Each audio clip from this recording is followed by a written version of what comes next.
Makua, aka, you guessed it, the Pageant Boss Babe. If you are joining me for the very first time, welcome to my channel where we discuss what it takes to win in life, in business, and in family. And of course, everything pageantry. You can join the royal family by simply clicking that subscribe button. And also, of course, hit the notification bell so that you're notified every single time my post comes on. Today, I wanted to discuss how to become a pageant boss babe. I'm always flooded with DMs and WhatsApp messages of how can one go about starting their own pageant.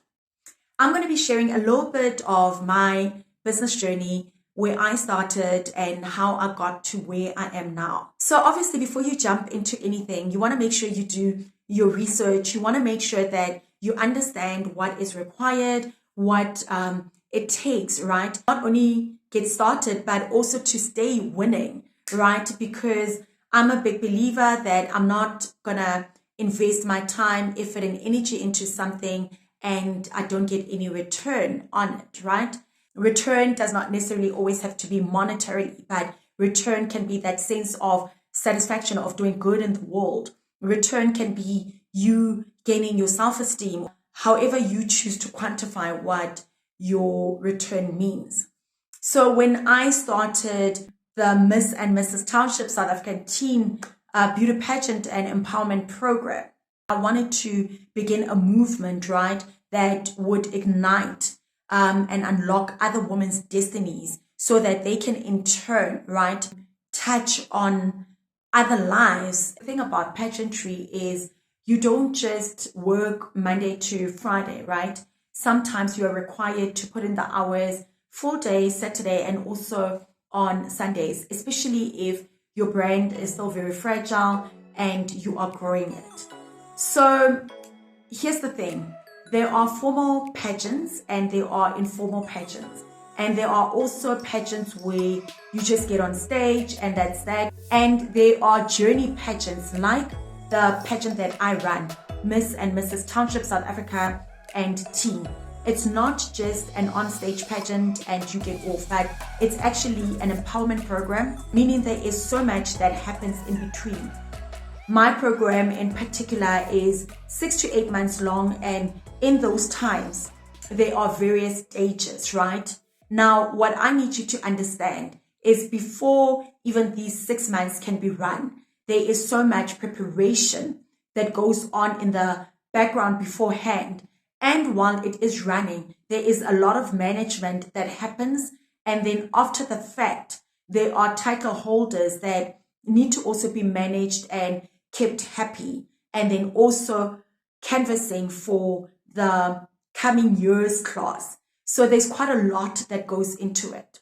So no 2 days are the same in my line of work, and I will tell you that you need to be very, very passionate about this for you to be able to do it, because it tends to be tough, and sometimes there is a lot of pressure as well, also financially, because sometimes you'll find that you put in so much and hardly get a return, right? Especially when you are in the starting phase of your business, right? And I do get a lot of people that will come to me asking me how can they go about starting their own pageant. I have worked with various ones, helping to set up, to give them structure. One of them is Miss Glam South Africa. We've got also ladies that have come into the program whom I will talk to and bring on the channel to interview so that they can also share their journey. They left the program and started their own pageants, right? Some of them are doing very well. Some are doing phenomenal work on a smaller scale in their community. Now, if you are looking to start and run your own pageant, which by the way is not only for women, a lot of men run pageants, right? I think there are more men that run pageants than there are women. This is not just a woman thing. Like I said, it is a business. I mean, when you get a business mogul such as Donald Trump that owns a pageant franchise, right, which obviously was sold off as the president of the United States of America, that would take the money and invest in pageantry, surely that should call your attention. Are you aware that Thomas Edison, the light bulb guy, Thomas Edison, he was actually a judge in one of the very first pageants that was run. I think that was in the 1800s, 1854, if I'm not mistaken. Miss America kept on being run in Atlantic City annually to attract tourism.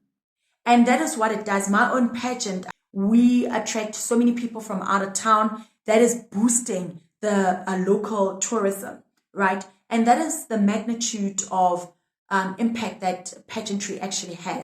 Back to what it takes to actually running your own pageant. First of all, I would say persistence, perseverance, and patience. Before you launch into anything, I would highly advise that you check that this is something you're really passionate about. Because sometimes we look at people and the grace they've got upon their lives for a particular thing, and we see them do it with so much ease, and we think that we can also launch into it and we will walk in it with the same amount of grace that they've got. But we should always remember that we are all called for different things. And that is why I believe that, the word of God, which is the Bible, says that the harvest is plentiful, but the workers are few. We should learn to make decisions for our own lives for what we know we are called for. And how do you know that you're called for something? If I look back on my life, right? Me being in pageantry, it's something that I've always loved. Yes, my mom was the one that got me into this industry, but I believe that, the Lord used her to steer me into this industry. But, once the flame was ignited, right, it fanned out to being a raging fire, which eventually I couldn't contain. I mean, I look at my life, I did accounting as I told you in my previous video, but it came full circle where today I'm right back in pageantry. And I can't imagine myself doing anything else. I mean, I live, I breathe, I love pageantry. And that is why I am Pageant Boss Babe. Because this is something I really, really love. I believe I've been graced for it. So how I started was, it's not my first time being in business, right? I used to run a company where I did events, right? I've always been entrepreneurial. I used to also make belts in tertiary, which I would sell off. And, I've tried my hand in various businesses, but when I met the formal side of pageantry, and what I mean by that is there are a lot of pageants that are run. There are millions and billions and trillions of different pageants. Some of them are informal, they're not registered, right? And they're just run to help the community, or just to have something to do, or whatever the case is. People do things for different reasons. My reason was to make a difference in the world, to touch lives, to change the lives of women by empowering them, and to also unlock destinies. I mean, if you look at the amount of other pageants and businesses and organizations that are birthed from the Miss and Mrs. Township South Africa and Team Beauty pageant, it is absolutely incredible. And that to me shows me that I am aligned to my destiny, my calling, my purpose. And again, there's nothing else in this world I'd rather be doing. I absolutely love what I'm doing. And do I make money from running a pageant? Yes, I do make money from running a pageant. And I will touch base on, how to also set yourself up in such a way that you are also able to earn from your business, being a pageant, and how to also be able to make a difference by paying also other people, and how to also grow, right? Because you also don't want to remain stagnant. You want to grow, but also at the same time, you don't want to make this about just money. For me, the minute you begin to make something about money, it defeats the whole purpose. It might run for a number of years and that's it. For me, it's always been about what I have mentioned before. And I get fulfilled by the number of lives that I have touched. And I think it is Oprah that has said that don't worry about the money, right? It is the intent that you should be focused on. Why are you doing what you're doing? and the money will follow. And I'm a big believer in that. Yes, I do run my pageant formally. It is a PTY Ltd registered organization, but like I did mention, there are a few pageants because in South Africa, pageantry is not really regulated. So it's difficult to monitor if pageants are registered or if they are not. And my advice to the pageant queens that are watching, if you are looking maybe for a formal pageant, right? Always ask the pageant director, organizer, owner, founder, executive, whatever it is that is behind the scenes, if the pageant is registered or not. But then again, are you looking to enter because there are papers, or are you looking to enter because of what you can get out from the particular pageant? There are formal and informal pageants, as I did say, and there's also pageants that are not for profit, are also profit making. So for the purpose of this particular video, which I will make part 1, I will touch base on pageantry that are also run as businesses and are for profit making, what it takes to set up one, how do you go about setting up one, and how do you sustain and maintain it. So for me getting started, right, because I started and I needed equipment that would be able to help me, and that was my laptop, my printer, and my phone.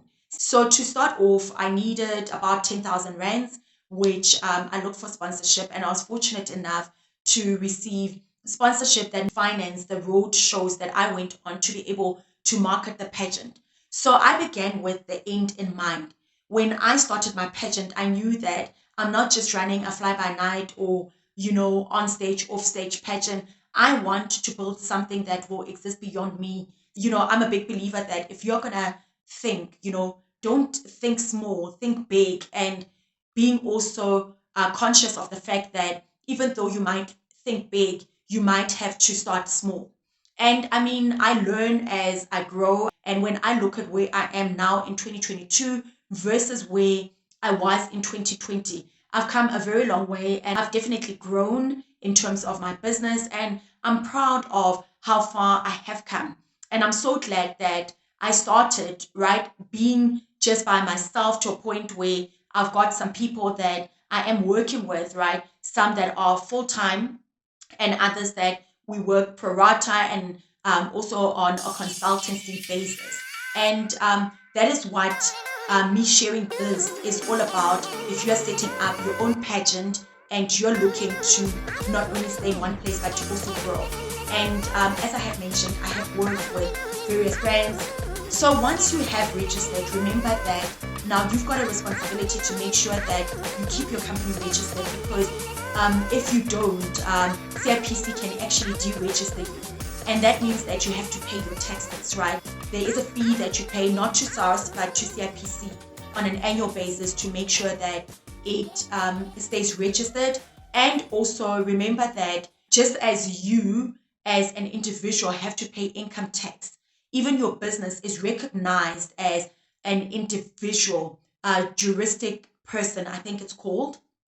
I think that's a legal term for it. So even that also has to pay taxes. And for you to be able to pay taxes, you will need to then get a bookkeeper or an auditor that can do your books for you. And you also need to be able to know how much taxes you need to pay. And obviously, if you start off by also employing people, you need to register with the labor department, you need to pay UIF, and. So there are a few boxes that you need to take, which part 2 of this, I'm then going to go into every single one of those on how do you actually register, how do you get an auditor, how do you declare your taxes, and also how to register for UIF, PAYE. But for this, I'm just going to do a view of how to run and operate a pageant as a business in South Africa. So as I did mention, you would then have to register with the CIPC. You would then have to open up your business bank account, right? For Miss and Mrs. Township South Africa, because of also our market base, we use our business bank account that we've got and that we've had since its inception. And then since 2021, we had requests to also open up a Capitec account. which unfortunately they do not have business banking, or at that time not being aware right now if they do have a business bank account. So we opened up a Capitec account. And if I had to advise you, don't do that, because when it comes to taxes, it actually kills you. What I want to say is, if you are looking to start your own pageant, don't overcomplicate the process. The first thing is that you need to do your research, right? Who are you offering this pageant to? Why are you offering it? And why is your pageant different? And I think the most important question you need to ask yourself, why do you want to run a pageant? Don't just run it because Kokets was running a pageant or because it seems like there is money. I can almost guarantee you that 9 times out of 10, it will fail. We've seen pageants come and go. We see pageants that operate and they fly, they launch off and they just keep on growing. We see pageants that also launch and steadily climb. I think I would describe the Miss and Mrs. Township South Africa and Teen Program as a pageant that has laid its foundation and is steadily growing, right? So you would then need to establish your reasons. And then once you have established your reasons, then come up with a name. I would also with maybe 2-3 other names, because also when you do register your business, CIPC will ask you to also give out other names in case the name that you give out has already been registered. So you don't want to be disappointed. And also remember that trademarks. So you don't want to get yourself into hot water. I'd also highly recommend that you check that the name that you come up with and it's not registered for a trademark. Once you have done that, register your name. You can register by yourself. You don't need to get a company to help you registering. I will share in the coming videos how you can register your own company, because there are still a lot of people that don't know how to register their own companies. It's actually not even that expensive. If you save yourself 500 rands, you can not only reserve a name, but you can reserve a name and register your business and still have some pocket change left. But like I said, I will share that in the coming videos. So once you have registered your organization, you will then take your papers to whatever bank of your choice. There are various banks in South Africa, and the Miss and Mrs. Township South African Teen Program, we are registered with FNB. It was a pretty easy process that we did online. You don't even need to go to the bank yourself. You register online and pardon me, family, my memory card actually was full and I had to empty it out. So as I was saying, with FNB, you can actually apply online and the card gets delivered to your doorstep. I'm not sure if that is the case with all the other banks, but I found FNB to be the easiest. And once you have registered your business, you've opened your bank account, you've obviously, before beginning your business, right, you have strategized, you've done your research, you've done your business plan, you have got your vision in check, you've got your task list in check of what you need to do, how you're going to do it, your goals in essence, right? And where you're going to start. Because remember, business is like a whole big puzzle, right? You begin with the picture in mind. So when you open it, it's a full picture that's still merged together. And then as soon as you take it out, you muddle it up, and you have to take those hundreds or sometimes even thousands of pieces and rebuild that picture. And you have got to run it as a business. You don't just go into it and just see how it works out. So even with puzzles, remember, as much as you've got that picture that you're looking at, that is your vision in mind, you are still going to get it wrong every once and again. But what do? You simply remove that puzzle piece and just try and find the right place where it's supposed to go, up until you mold a structure that begins to look like what you are looking to gain. Such is with your pageant business. Register it, you open your bank account, and you adopt the strategy that you've implemented while you were busy with your planning, preparation, and your registration. One thing that I want to say to you, family, is don't wait for the perfect opportunity. And this is not just with pageantry, but with any other business, right? Don't wait for the perfect conditions to get started. Even if you don't have it fully figured out, get started and mold yourself as you go. Now, I did share that I was fortunate enough to secure a little bit of finance to be able to get equipment that needed to get me started. Not always going to be as fortunate, right? So what are you going to do? Are you not going to get started? Are you going to sit on your dream and your vision for you to be able to get started? No, you don't need to do that, right? If, for example, you need a computer to get started and you don't have one, just get started by visiting your local internet cafe for a few hours or even an hour a day, whatever that is. Write everything out on paper, do your planning so that when you get there, you already know what to send, what to type out. And also, we are fortunate enough nowadays to have smartphones. With your smartphone, you can do so much. Many of you that do know me know that I'm always on my phone. I'm often surprised at how much time people waste on their phones just looking at absolute hogwash. When I'm on my phone, 90% of the time, I am working. It's usually not for entertainment. And the other 10%, 9%, it might look like entertainment, but I'm actually doing research, I'm actually studying, I'm actually learning from that. And 1% of the time accounts for my entertainment. With that being said, to recap on everything that I have said, if you want to operate your pageant formally, you've got to treat it as a normal business. In other words, the same way as someone would say that I am selling clothes or I'm opening up a school or I'm running a digital marketing company. You need to register your business. You need to get your business bank account. You need to make sure that your taxes are up to date. Oh, and one thing I forgot to mention, you actually need to also get your tax number.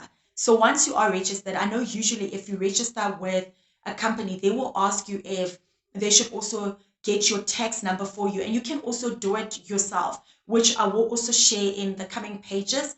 And also you need to get your bookkeeper that will do your books for you. And you need to also ensure that if you've got employees, you are registered with the labor department. So there is no pageant association that you must register with to make sure that you are operating.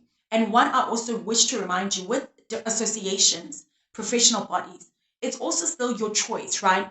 If you want to register with a professional body or not. Registering with professional body provides some sort of ethical laws, right? It helps to keep you in check. Registering with it, you also sign a code of conduct that says that you're expected to operate in this and that way. That is why there are professional bodies. So if there is a professional body for pageants that you do register with, it means that you are now binding yourself to their ethical code of conduct, what they deem to be ethical in terms of how you would then conduct yourself in running your pageant, in how your pageant operates as a business or as an MP or whatever the case is, right? That is what that means. So it doesn't mean that if you are not registered with a professional body, you cannot operate and run a successful pageant in South Africa. Yes, you can run a professional pageant and not be registered with a professional body.